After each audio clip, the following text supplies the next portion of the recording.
New, Brigadier General Brody, and Procurement Canada. So we'll begin right away with Dr. New. À vous, le Dr. New. Over to you, Dr. New. Merci, Ministre Leblanc. Thank you, Minister Bonjour à Leblanc. toutes et à tous. Good morning to Disease activity everyone. and severity trends remain at much reduced levels in most jurisdictions across Canada. Total active cases are now below 4,700 for the first time since late August last summer. And there are 400 new cases being reported daily. Severity trends continue to decline, with 87% fewer people in hospitals with COVID-19 daily than the peak of the third wave, and an average of 9 deaths are being reported daily. To date, over 45 million doses of COVID-19 vaccines have been given in Canada, which equates to over 26.5 million, or 80% of eligible people aged 12 years or older in Canada with at least one dose. The proportion of eligible people who are now fully vaccinated is now over 57% and steadily increasing, with many more people registered or intending to get vaccinated. The latest Canadian data from June tells us that 84 to 88% of those surveyed have either received a dose of COVID-19 vaccine already or intend to get one soon. This is great news because the more people who get vaccinated, the stronger our vaccination firewall will be for all our benefit. When we say every vaccination counts, it applies to all eligible ages in all areas of the country, as well as to people who have had a previous COVID-19 infection. That's because any gaps in protection for you as an individual or for Canadians collectively is a weakness in the firewall where the virus can get in and spread. And there is a lot to protect inside the firewall, from your health to the health and well-being of all those who can't get vaccinated, such as young children and those with medical contraindications to the vaccines. With 7 weeks to go before the fall and back to school, college, and university, there's just enough time to turn our best intentions into reality and readiness. COVID-19 vaccination is important for everyone, including younger age groups, know how important they are in the vaccination effort. So if you haven't already, please make an appointment to get your first or second dose as soon as you are able. If you have questions or concerns, please reach out to a trusted source such as your healthcare provider or local public health authority, or visit canada.ca for comprehensive information on COVID-19 vaccines. Canadians are reminded that it is safe to receive one vaccine product for your first dose and a different vaccine product for your second dose. Likewise, Canada's National Advisory Committee on Immunization, or NACI, considers the mRNA COVID-19 vaccines Pfizer and Moderna to be interchangeable. That means if the same mRNA vaccine you received for your first dose is not readily available at your clinic, it is safe to receive another mRNA vaccine so you can complete your 2-dose vaccine series as soon as you're eligible. Bonjour à toutes et à tous. Les taux de transmission de la maladie et les tendances sur le fond de nombre de cas graves maintiennent à des niveaux très réduits dans la plupart des endroits au Canada. Le nombre total de cas actifs est maintenant inférieur de 4 700 pour la première fois depuis la fin du mois d'août l'été dernier. Et 400 nouveaux cas sont signalés chaque jour. La tendance à la diminution du nombre de cas graves de la maladie se poursuit. On compte 87% moins de personnes atteintes de la COVID-19 dans les hôpitaux par rapport avec le pic de la troisième vague et en moyenne 9 décès sont signalés chaque jour. À ce jour, plus de 45 millions de doses de vaccins contre la COVID-19 ont été administrées au Canada, ce qui signifie que plus de 26,5 millions de personnes, soit 80% des personnes admissibles âgées de 12 ans ou plus, ont reçu au moins une dose. La proportion de personnes admissibles maintenant complètement vaccinées est maintenant supérieure à 57% et augmente régulièrement. Et il y a beaucoup plus de personnes qui sont inscrites à la vaccination ou ont l'intention de se faire vacciner.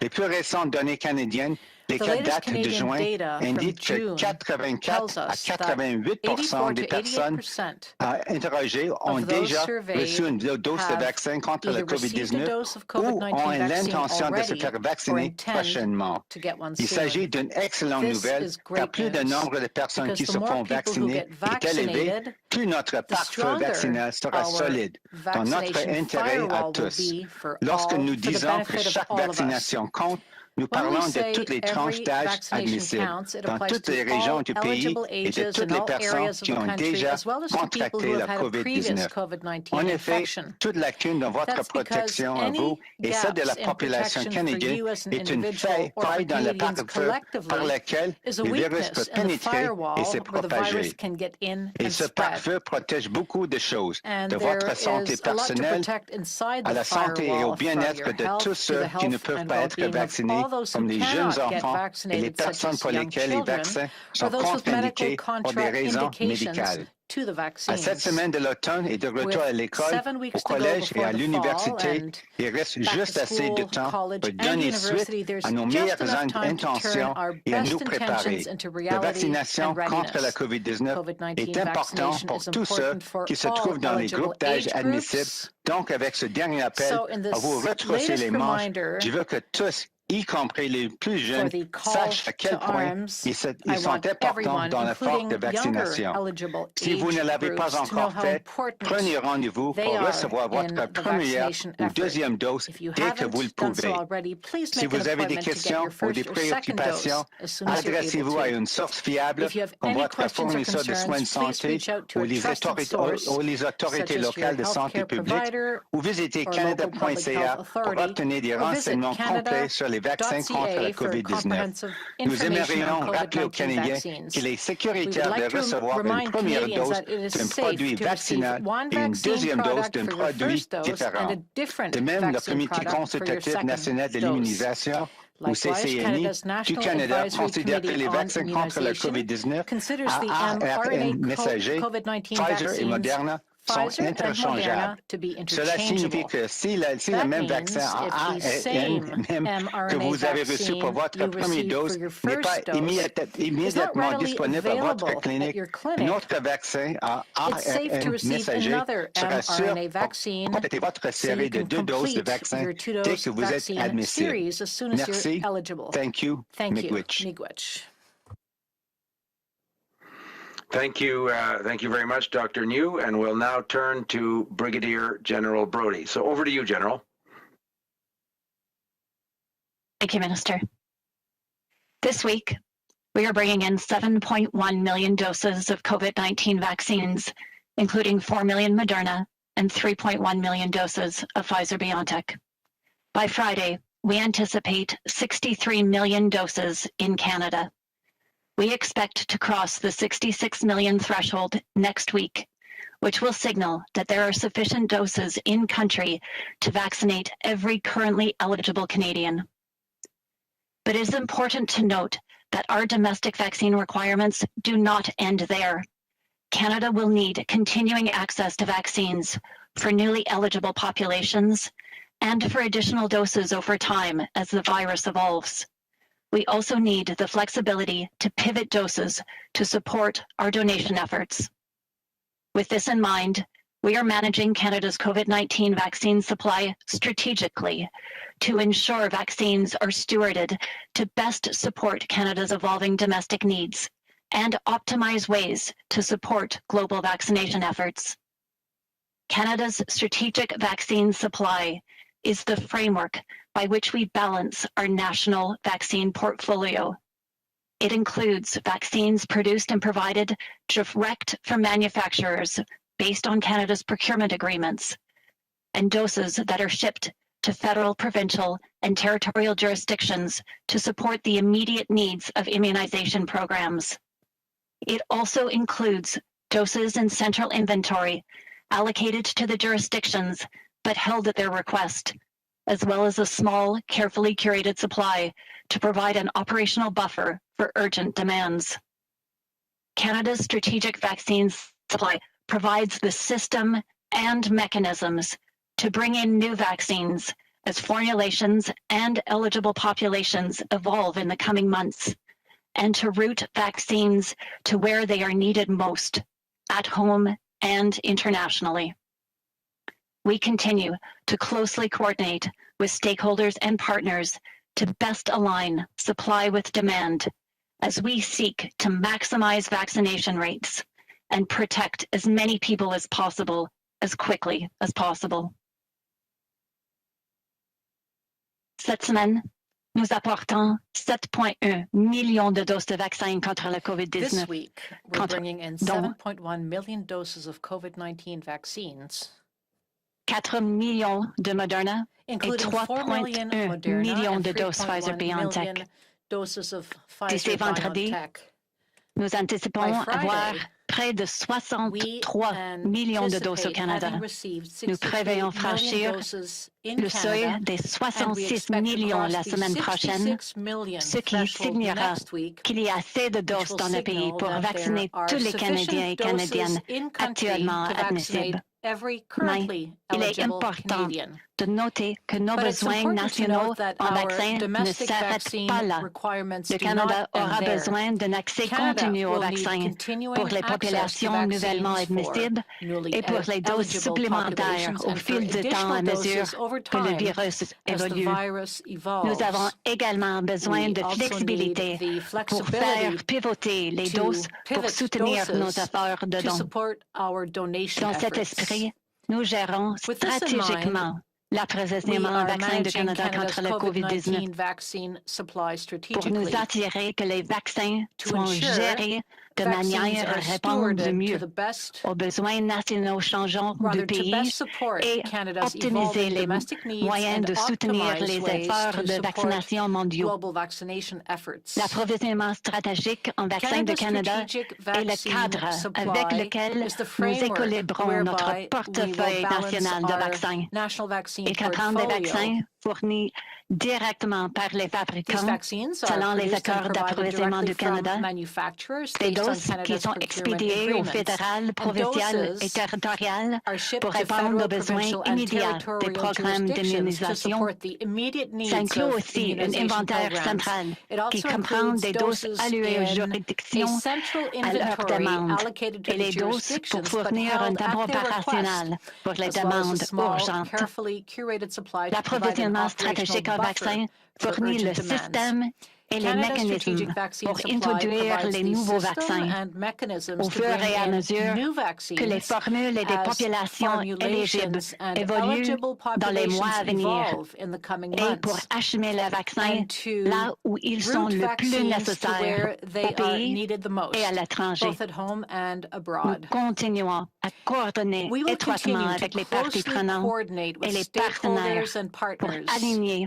au mieux to best l'offre sur la align demande, supply tout en with continuant demand à as we maximiser seek les to taux de maximize vaccination pour vaccination rates protéger and le plus protect de as many personnes people as possible, le possible plus vite que as possible. quickly as possible. Merci. Thank you. Miigwech. Miigwech. Thank you very much, General Brody. Alors, Jean-Sébastien, à vous maintenant Jean-Sébastien, pour les over questions. to you for questions.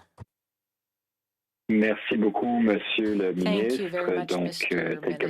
mentionné, nous allons maintenant So we débuter la will now période de begin questions. the question Ministers, the Brigadier and General and answer Dr. New will now period. be happy to take your questions. As usual, it will be one question and one follow-up. Donc, comme d'habitude, ça va être une question et un As suivi par usual, one journaliste. question And I and will one now pass it follow-up over to the operator for the journalist. first question. Donc, je vais maintenant passer la parole à l'opératrice Kate pour la Now, première over question. to the operator, Kate. Thank you. Merci. Please press star one at this time if you have a question. S'il vous plaît, appuyez sur étoile 1 maintenant pour poser une question. Our first question, la première question. Jacques Galland, Toronto Star. Your line is open. À vous la parole. Hi, good morning. My questions are about the border, and I suppose for Minister LeBlanc or Dr. New.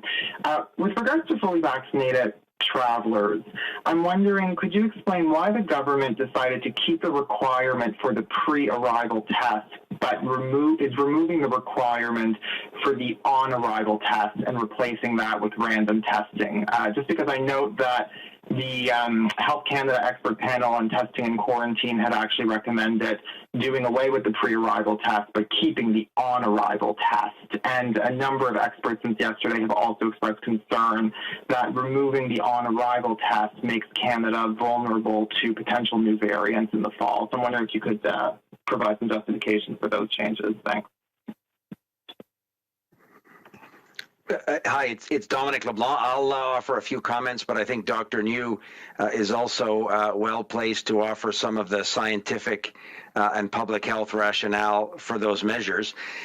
The government has said from the beginning of the pandemic that we would evolve measures at the border, including adding, as you'll remember, last fall or during the winter, increased levels of protection for Canadians. And we also said when it's safe to do so, we would look at measures that could be relaxed while at the same time and all the while maintaining the necessary protection for Canadians. That's why the government started initially with opening the border to fully vaccinated visitors from the United States, and later in September, as you know, opening the border to visitors from other countries, but also fully vaccinated people. I think Dr. Tam and Dr. New have said in a number of press conferences over many weeks that the importance of having an arrival test, whether it's a random arrival test for those who are fully vaccinated or an obligatory test for those that aren't, is one of the essential elements in tracking data on whether vaccinated people can in fact carry the virus, or obviously looking at having reliable and accurate data with respect to potential variants of concern. But in terms of the scientific reason why a pre-arrival test was preferred as opposed to an on-arrival test, perhaps Dr. New, you could add something. Okay, well, thank you very much, Minister LeBlanc. What I would say, first of all, with respect to vaccination, because we're talking about fully vaccinated travelers, I think I said before is that it's a question of what I would call a reasonable risk management. So as we know in Canada, a major part of the reason why we're opening up our borders in a very sort of slow and stepwise fashion is because the Canadian population is now quite highly vaccinated, and certainly I think we could still do better, but we have a more resilient population in terms of protection at a population level against COVID-19. So 80% with one dose, tracking towards 60% for two doses. I think we could do better, and we should go for 90% plus. I think for double vaccination coverage, so that we have a more resilient population. Now to the question of who we should let into the country.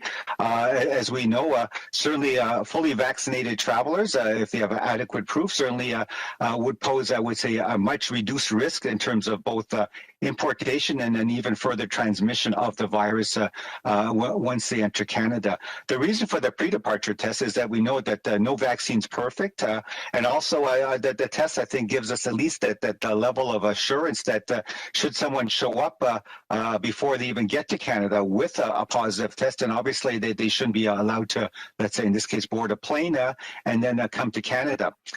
Coming to Canada, certainly what we've done is we've followed the data, and the data we've seen in both sort of land and air travel arrivals has shown that in terms of the arrival test results, an extremely low percentage, and it's been dropping over time, have actually come up with a positive test result. The last figures I've seen are sort of like fractions below 1% for both the air and land travel. So as sort of a risk mitigation, I think that it's reasonable this time, as we continue to follow the science, that we still keep the pre-departure test in place. So that's the level of assurance in terms of travelers not coming to Canada already carrying COVID-19. But once they come here and they have that sort of a negative pre-departure test before coming to Canada, then in terms of their actual risk of still somehow having COVID-19 and then passing it on, I think is much reduced. The testing results bear that out to date with the experience we've had so far. And as well, we know certainly from the evidence around the world, fully vaccinated individuals, although there's always that chance, it's much lower in terms of actually having COVID-19 and then also possibly transmitting it to others. So that's the rationale behind that. But we'll continue to follow the data, and if we need to make adjustments in the future based on what the epidemiology and the data shows, we'll do that. Great, thanks. And my follow-up is again on the border, and it again points to recommendations from that expert panel's report, and it has to do with partially vaccinated and unvaccinated travelers. They had recommended shorter quarantine periods for those individuals in line with the testing protocol. I think for partially vaccinated, it was if they test negative with their on-arrival test, they can be let out of quarantine, and unvaccinated could be let out of quarantine if their day 7 test is negative. So I'm also just wondering why the government is still insisting on a 14-day quarantine period for those individuals.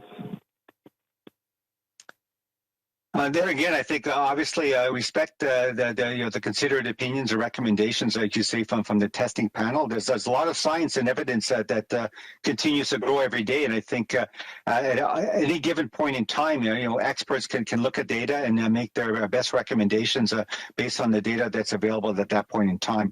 What I would say is that again, it's a question of what we might call reasonable risk management. Everyone, I think, is of the same mind in terms of the incubation period. The outer limit, certainly from what we've seen around the world and here in Canada, is 14 days, meaning that if someone's actually exposed to the virus, it can take up to 14 days for that person to develop symptoms and then obviously be infectious to others. But obviously it's not equally distributed, and the vast majority of individuals certainly develop symptoms in terms of their incubation period well before the 14 days, 3, 4, 5, up to 7, 8 days, and that's where the bulk of individuals who actually have COVID-19 would be expected to develop symptoms. So I guess to the testing panel's point, the incremental benefit in terms of someone being let out, let's say at a shorter period of time, not the full 14 days, yes, you would still capture most of the people that would actually have COVID-19 based on sort of what we know about incubation period, in terms of the vast majority of people developing symptoms. But you would miss a certain percentage, and so the incremental increase in terms of the safety and security by having it up to the full 14 days, let's say for a quarantine, that obviously is something that's considered by the decision makers. And so I think in terms of being very, I would say, conservative, prudent in terms of protecting the health and security of Canadians, that's how the government sort of continues or lands on the 14 days at this point. Like I say, the science continues to evolve, and certainly I think nothing's ever carved in stone, and down the road there could be modifications as appropriate, guided by the science.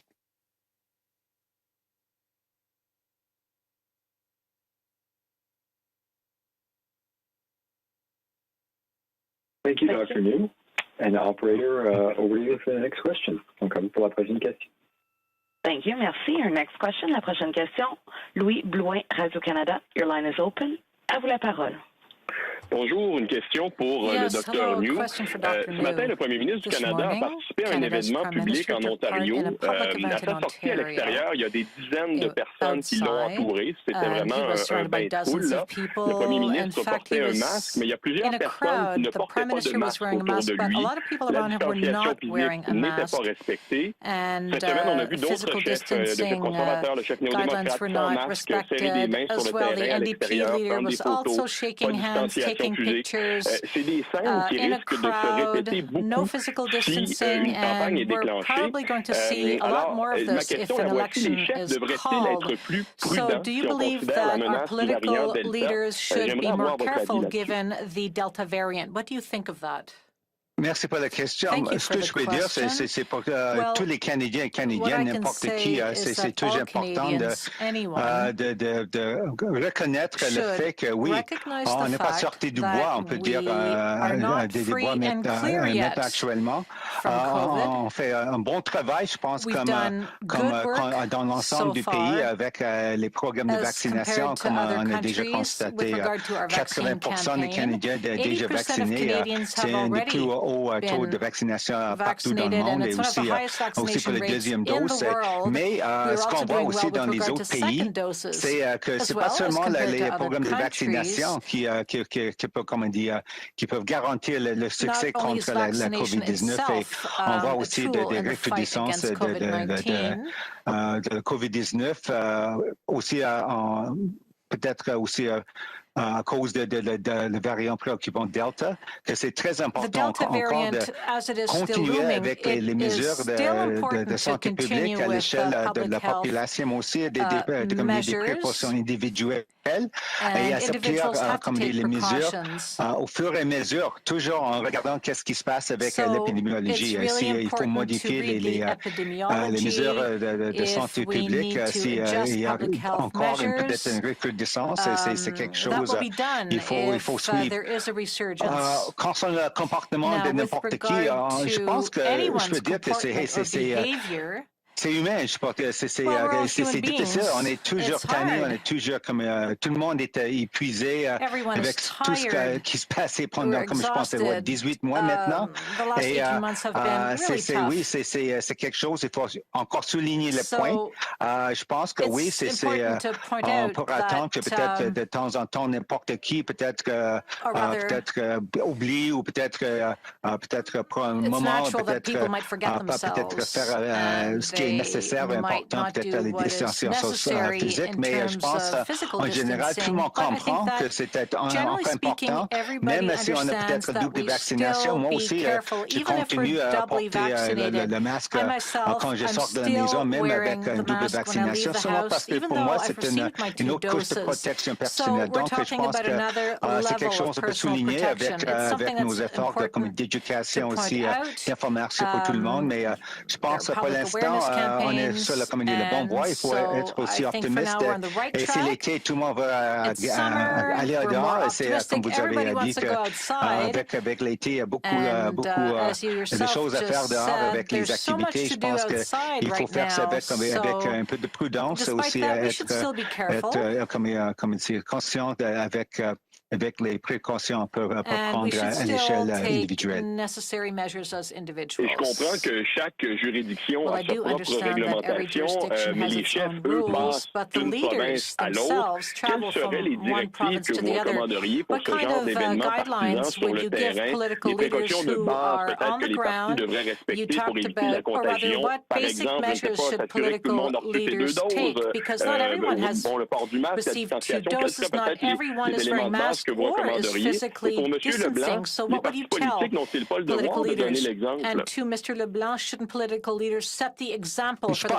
Première chose, je pense que tout le monde peut donner un bon exemple à tout le monde d'autre aussi, comme les autres membres de la famille. Je pense que c'est important pour les leaders, mais je pense que c'est important pour tout le monde de donner un bon exemple aux autres. Ça, c'est un point. Concernant les voyages, pour n'importe qui, si on voyage d'une province à l'autre, c'est toujours important d'être peut-être, comment dire, conscient. Il faut toujours regarder c'est quoi les consignes ou les conseils des autorités de la santé publique à l'échelle locale, à la destination finale. Mais si on travaille partout dans le pays, c'est toujours important d'être toujours, comme dire, reconnaissant de qu'est-ce qu'on exige dans les différents endroits. Donc, ça, c'est un autre point. Et je pense que les principes, tout le monde connaît très bien c'est quoi les principes. Je pense en anglais, on parle toujours des 3 C's, avoid crowded places, close spaces, close contact. En français, je dis, faut éviter les becs, les endroits bondés, le contact étroit et les espaces clos. Donc, je pense que les principes, c'est toujours là pour tout le monde. Et avec les précautions individuelles, on parle toujours de la distanciation physique, le port du masque, et des bonnes hygiènes aussi pour se laver les mains fréquemment. Donc, je pense que ça continue et je pense que tout le monde est bien, comme il dit, sensibilisé. Qu'est-ce qu'il faut faire? Si vous me permettez, moi je pense, M. Blouin, le Dr. New a très, très bien répondu à la question. Nous avons, comme formation politique, toujours essayé de donner le meilleur exemple. Nous disons à nos collègues toujours de suivre les directives de la santé publique locale ou provinciale, surtout si on voyage maintenant d'une province à une autre. Mais je pense les précautions et les principes de base que le Dr. New vient de répéter, et d'ailleurs que le Dr. New et le Dr. Tam ont répété depuis le début de la pandémie, tiennent encore. On s'attend que les gens soient conscients de ces obligations-là, même ceux qui sont doublement vaccinés. Il n'y a rien de plus important que de suivre les consignes des autorités sanitaires locales, mais aussi on peut aller au-delà, on peut prendre des mesures supplémentaires pour se protéger et protéger les gens autour de nous, et c'est ça qu'on va essayer de continuer de faire. Merci, Monsieur le ministre. Donc, opératrice, à vous pour la dernière question. Donc, operator, over to you for the last question. Merci. Thank you. Our last question, la dernière question, Mackenzie Gray, CTV News. Your line is open. À vous la parole. Hi there. My question is for Mr. LeBlanc. The U.S. has not approved AstraZeneca, and Dr. Fauci has been very clear in the U.S. that people should not mix and match Pfizer and Moderna. Why do you think the Americans would let in people who've received AstraZeneca or mixed and match when they have been very clear that they are not approved either vaccines or strategies in the U.S.? So, Mackenzie, I'll offer a few comments, and perhaps Dr. New may also want to add something. We recognize that every country has its sovereign responsibility to make the best decisions it can make in the interest of protecting their populations. And we've seen around the world different health authorities recommend or approve different regimes of vaccination that they, in their judgment and in their responsibility, think are appropriate for their citizens or for their populations. In Canada, Health Canada has worked obviously collaboratively with provincial and territorial public health authorities and a body of expert scientists and doctors who have continually provided the best advice possible to the Government of Canada and to Health Canada in its responsibility as a regulator. And we've made the best decisions we can based on the scientific advice that we have that we think are in the best interests of Canadians. Other countries have done the same thing, but there has also been, from the beginning of the pandemic, a very considerable effort amongst countries, certainly European countries, Canada, the United States, other allies, to share scientific information and for Health Canada authorities to talk to their counterparts in the European Medicines Agency and the Food and Drug Administration of the United States. I know Dr. New and Dr. Tam have ongoing conversations with their counterparts in other countries around the world, very much with the idea of developing as much as is possible the right policies that will, at the same time, allow Canadians, or in the case of Americans, the ability to travel and safely visit other countries. But at the same time, we don't purport to tell American health authorities the best way and the best judgment they have in terms of what's the appropriate vaccine regime. But that being said, there are ongoing conversations, and we expect over the coming weeks that advice to evolve with respect to authorities in Europe and potentially in the United States as well. So we'll continue to work with them in a collaborative and transparent way. But at the end of the day, we respect their ability and their right to make decisions in their own jurisdictions, the same way they would respect Canadians' decisions. But Dr. New may have some more updated information on ongoing conversations that have taken place very much since the beginning of the pandemic. So there's nothing new in terms of collaborating with American or European allies in particular. But Dr. New, over to you. Well, thank you very much. I think you give a very excellent, comprehensive answer, Mr. LeBlanc. There's not really much more to add. What I would just say is that, the evidence continues to grow, right, in terms of the different types of regimes or the vaccines used in different countries. And I think, as they say, the proof's in the pudding, certainly with what we've done in Canada, which was based on some studies, the evidence in terms of the mix and matching. You can see right now what's happening in Canada, with our vaccination approach strategy, the fact that our case numbers are dropping, hospitalization, deaths, and so on. So that's adding to the body of science. And I think, as the Minister LeBlanc said, it's a matter of also continue to exchange information between the sort of the scientific authorities of the different countries. And once I think there's sort of a good understanding and everyone being comfortable with what the science and the evidence is showing, that hopefully we can get to a place where we do make it easier for citizens of individual countries to be able to travel to other countries with sort of a more of a common approach. But you're right that there's lots of ongoing discussions and the work continues. Minister LeBlanc, you said in your response that you're expecting that advice from Europe will evolve in the coming weeks. Right now, in particular, Canadians who got Covishield, the Indian version of AstraZeneca, there's a number of major countries, including the UK, that won't recognize that vaccine. So are you saying that it's your expectation that things will change around Covishield and mixing and matching in the coming weeks with Europe? Well, I wouldn't want you to extrapolate in terms of a precise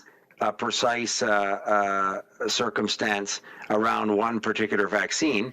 What I think I said, and what I certainly meant to say, is that the ongoing conversations between Health Canada regulatory authorities and people like Dr. New and Dr. Tam with their counterparts will, we believe, over time lead to an evolution and an adjustment of some of these measures. There are obviously bilateral but multilateral conversations taking place between Canada and other countries and organizations like the World Health Organization. So we don't expect this to be a static circumstance.